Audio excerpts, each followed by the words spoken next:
وما خلقت الجن والانس الا ليعبدون آمنت باللہ صدق اللہ مولانا العظیم۔ معزز و مکرم سامعین، کروڑا بار شکر ہے اس پروردگار عالم کا کہ جس نے آج کی صبح میں پھر سے زندگی عطا فرمائی اور ہمیں یہ سعادت اور توفیق دی کہ ہم اپنے پروردگار کے آ کر سجدہ ریز ہوئے۔ اللہ تعالیٰ ارشاد فرماتا ہے وما خلقت الجن والانس الا لیعبدون، فرمایا کہ ہم نے جن اور انسان کو اس لیے پیدا کیا تاکہ وہ میری عبادت کریں۔ کائنات کے اندر جتنی بھی اللہ تعالیٰ کی مخلوقات کی تخلیق کی گئی، ان میں عبادت کے لیے خاص جنہیں ہائی لائٹ کیا گیا نا، وہ جن و انس ہیں۔ جن اور انسان کو پروردگار نے خاص اپنی عبادت کے لیے پیدا کیا ہے۔ اس کے علاوہ فرمایا هو الذی خلق لکم ما فی الارض جمیعا، فرمایا جو کچھ بھی زمین میں ہے، جو کچھ بھی اے انسان، وہ رب تعالیٰ نے تیرے لیے پیدا کیا ہے۔ کائنات کا ذرہ ذرہ ہر چیز اللہ نے انسان کے لیے پیدا کی ہے، انسان کو اپنی عبادت کے لیے پیدا کیا ہے۔ کائنات کے اندر دیکھ لیں ہم، ہوائیں فضائیں، اجالے اندھیرے، سمندر، پہاڑیں، آسمان کی بلندیاں، آسمان کی رنگت، شجر و حجر، آسمان پر چاند ستارے سورج، ان کی روشنیاں، اسی طرح پھول کلیاں دیکھیں، مختلف چرند و پرند دیکھیں۔ کائنات کا ذرہ ذرہ اللہ نے انسان کی زندگی کے حسن کے لیے پیدا کیا ہے، لیکن انسان کو خاص اپنی عبادت کے لیے۔ اسی طرح فرمایا وما من دابۃ فی الارض الا علی اللہ رزقها، کہ کوئی بھی چلنے والی مخلوق زمین پر ایسی نہیں جس کے رزق کا ذمہ اللہ نے نہ اٹھایا ہو۔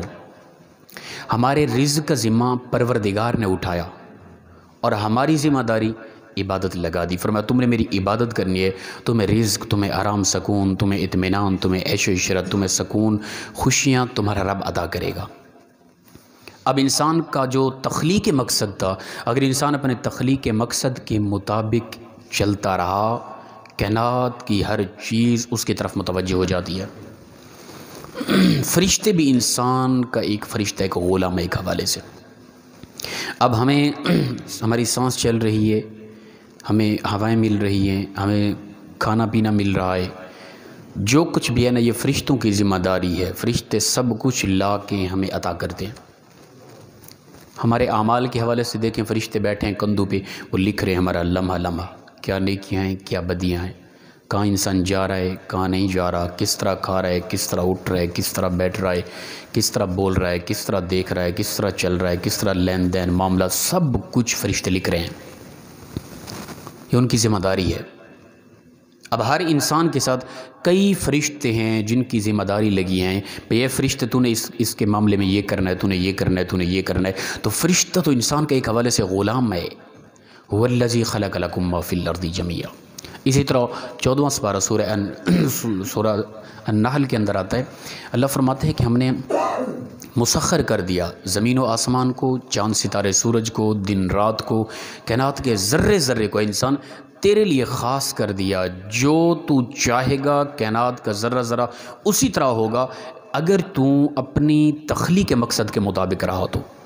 تیرا مقصد اللہ کی عبادت، وما خلقت الجن والانس الا لیعبدون، تو میری عبادت کے لیے خاص کر دیا گیا ہے۔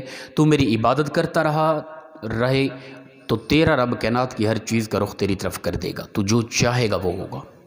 تو جب آواز دے گا، تو پکارے گا، تو سوچے گا، تیرا رب فی الفور وہ کر دے گا۔ آپ نے کئی حکایتیں سنی اس طرح کی کہ فلاں بزرگ نے یہ کر دیا، فلاں اللہ کا ولی تھا، سمندر میں اس نے مچھلیوں کو آواز دی، کائنات کی ساری مچھلیاں ایک لمحے میں حاضر ہو گئی۔ فلاں بزرگوں نے آنے والے طوفانوں کو روک لیا، ٹھیک ہے نا، فلاں بزرگوں نے ہواؤں کے طوفانوں کے رخ بدل دیے۔ یہ کیا ہوا؟ وہ بھی ہماری طرح کے انسان نہ تھے۔ حضرت فاروق اعظم، زلزلہ آ رہا ہے، زمین پہ آسا مارا، فرمایا کیا تجھ پہ انصاف نہیں ہو رہا؟ زمین ہلنے لگی، تجھ پہ انصاف نہیں ہو رہا؟ ایک خاتون ضعیف العمر، تیل ڈل گیا زمین پہ، پاؤں مارا، فرمایا جلد از جلد اس کا تیل واپس کر۔ زمین نے تیل واپس نکالا۔ کیا عمر فاروق کے پاس جو کلمہ تھا ہمارے پاس نہیں ہے؟ وہ کیا فاروق اعظم رضی اللہ تعالیٰ کے پاس جو قرآن تھا ہمارے پاس نہیں ہے کیا؟ جو اعمال ان کو عطا کیے گئے ہمارے پاس نہیں ہے کیا؟ فاروق اعظم نے دریا کی طرف چھوٹی سا خط لکھ کے بھیجا، ہر سال دریا میں ایک خوبصورت عورت ہار و سنگار کر کے اس میں پھینکتے، وہ اسی میں ڈوب کے مر جاتی، پھر وہ دریا بہتا۔ یہ اصول تھا دریا کا۔ آپ نے فرمایا دریا بہنا ہے تو اللہ کے نام پہ بہے، وگرنہ ہمیں تیری کوئی ضرورت نہیں ہے، بغیر پانی کے بھی ہم زندہ رہ جائیں گے۔ آج تک وہ دریا خشک نہیں ہوا، زاروں قطار چل رہا ہے وہ۔ تو کائنات کا ذرہ ذرہ هو الذی خلق لکم ما فی الارض جمیعا، اللہ فرماتا ہے انسان کائنات کے ذرے ذرے کو ہم نے تیرے لیے پیدا کیا، اگر تو میری عبادت، تجھے اپنی عبادت کے لیے پیدا کیا، تو میری عبادت کرتا رہا تو کائنات کی کسی بھی مخلوق کو تو آرڈر کرے گا، ہر چیز کائنات کی تیرے سامنے سجدہ ریز ہو جائے گی۔ یہ تیرا مقام ہے، یہ تیری رفتیں ہیں، یہ تیری بلندیاں، یہ تجھے عزت و مقام عطا کیا اللہ تعالیٰ نے۔ اگر انسان اس کے برعکس رہا، عبادت سے دور رہا، جھوٹ فریب دھوکہ دہی کیا کچھ کرتا رہا، مقام انسانیت سے گر گیا، تو پھر انسان ذلیل ہے، رسوا ہے، پریشان ہے، اداس ہے، کچھ بھی نہیں ہے، پھر رزق کے حوالے سے پریشان ہے، وہ مارا مارا رزق کے پیچھے دوڑتا رہے گا، کوئی پتہ نہیں ہے کیا۔ زندگی اداس ہے، تھکن ہے، اکتاہٹ ہے، زندگی میں گھپ اندھیرا ہو چکا ہے، زندگی کے اندر گمراہیاں ہیں ساری۔ اس کی وجہ کیا ہے؟ تخلیق کے مقصد اپنانا چھوڑ دیا ہم نے۔ کیوں پیدا کیے گئے؟ کوئی خبر نہیں ہے۔ کیا مقصد تھا تخلیق کا؟ کوئی خبر نہیں ہے۔ کس لیے دنیا کی طرف بھیجے گئے؟ کوئی خبر نہیں ہے۔ جب کوئی خبر نہیں تو پھر پروردگار بھی اس بندے سے بے خبر ہو جاتا ہے جو بندہ اپنے رب سے بے خبر ہوتا ہے۔ اللہ کو کیا ضرورت ہے میری ذات خاک ہو جائے، اس کی ربوبیت میں کوئی نقصان ہوا؟ پوری کائنات ملیا میٹ ہو جائے ایک لمحے میں، اس کی ربوبیت میں کوئی نقصان ہوگا؟ اس سے کروڑ گنا زیادہ اور مخلوقیں ہیں جو اس کی عبادت کرنے والی ہیں، لیکن اس کو اپنے بندے سے پیار ہے۔ اس نے انسان کو اشرف المخلوقات بنایا، سب سے زیادہ شرف اس نے انسان کو عطا کیا، اس کو اپنے بندے سے پیار ہے۔ لیکن بندے کو اگر رب سے پیار نہیں، پھر رب کو بھی بندے سے پیار نہیں ہے۔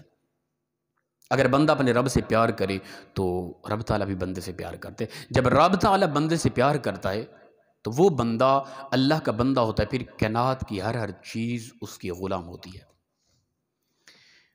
ہم مجبور کیوں ہیں؟ ہم پریشان کیوں ہیں؟ ہماری زندگیاں اداس کیوں ہیں؟ ہماری زندگیوں میں تھکن کیوں ہے؟ اکتاہٹ کیوں ہے؟ پریشانی کیوں ہے؟ حالات ٹھیک کیوں نہیں ہو رہے؟ اصول زندگی اسلام سے ہم نے قطعاً نہیں لیے، اس لیے اداس ہیں آج۔ تخلیق مقصد پورا کریں، وما خلقت الجن والانس الا لیعبدون، اللہ فرماتا ہے جن و انس تجھے میں نے اس لیے پیدا کیا تھا کہ تو میری عبادت کر۔ تیرے رزق کا ذمہ، وہ اسباب الگ ہیں، تو کوشش کر ہلکی بھلکی۔ رزق کے لیے نہیں کہ بس تو جا کے سوئے رہے کہ اللہ نے ذمہ اٹھایا ہے، ذمہ اس نے اٹھایا ہے، اسباب دیے ہیں، تجھے ہاتھ دیے ہیں، تجھے پاؤں دیے ہیں، تجھے سماعت و بصارت دی ہے، تجھے قوت دی ہے، تجھے ذہنی توازن دیا ہے، تو باہر نکل، تو کوشش کر، رب تعالیٰ تیرے لیے تیری رزق کے دروازے کھول دے گا۔ یہ اسباب جو اس نے تجھے عطا کیے، ان اسباب کے ذریعے تو رزق کو تلاش کر، اس نے رزق کا ذمہ اٹھایا ہے تیرے لیے،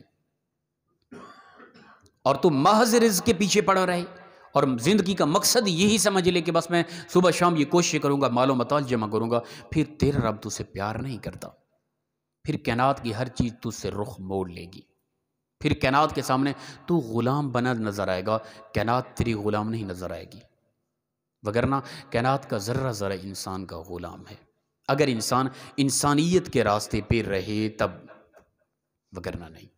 تو وما خلقت الجن والانس الا لیعبدون، اے انسان جن، تیرا تخلیق مقصد اللہ کی عبادت ہے۔ میں اور آپ دیکھیں کتنا ہم اللہ کی عبادت کرتے ہیں، مقصد زندگی کیا تھا، ہم کیا کر رہے ہیں۔ میرے گھر کے اندر جتنا افراد ہیں، کیا ان کا مقصد زندگی جو تھا وہ مقصد پورا ہو رہا ہے؟ نہیں۔ زندگی میں کتنی دن گزرتا ہے، اس کے اندر کتنی عبادات ہیں، کتنی عبادت سے ہٹ کے معاملات ہیں۔ یاد رکھیں کہ زندگی کا ہر لمحہ عبادت ہو سکتی ہے اگر ہم اسلام کے اصول کے مطابق چلیں۔ مثال کے طور پہ تجارت کرنی ہے، اسلام نے بتایا ہے تجارت کے اصول، انہی کے مطابق چلے۔ دکاندار ہے، اسلام نے جو کہا ہے، ناپ تول میں کمی نہ کرے، دودھ میں ملاوٹ نہ کرے، دھوکہ دہی نہ کرے، سود کا مال وغیرہ وغیرہ یہ نہ کرے، ہر وقت انسان عبادت میں ہے۔ یہ مقصد زندگی انسان کا پورا ہو رہا ہے، فرائض کو ادا کرتا رہے اور جس بھی فیلڈ میں کام کر رہا ہے اسلام سے پوچھے کہ اس فیلڈ میں کس حد تک نفع کما سکتا ہوں، اسی طرح کماتا رہے۔ خدا کی عزت کی قسم، اس کی سانس کا ہر سیکنڈ، ہر گھڑی اس کی عبادت میں گزر رہی ہے، وہ مقصد زندگی پورا کر رہا ہے۔ اگر ایسا نہیں ہے، اور یقیناً نہیں ہے ایسا، ہم تو نمازیں ہی نہیں پڑھتے، جو فرائض ہیں ان کو ہم نے چھوڑا ہوا ہے، مستحبات یا حقوق العباد یا بقیہ معاملات ہم کیا پورے کریں گے؟ جب اس طرح کی زندگی ہو گئی پھر ہم اس لیے اداس ہیں، زندگی اس لیے پریشان ہے، اس لیے ہمیں اطمینان اور سکون نہیں حاصل ہو رہا۔ دعائے پروردگار مخلصانہ انداز میں ہم سب کو اپنا تخلیق مقصد سمجھ کر اس پر عمل کی توفیق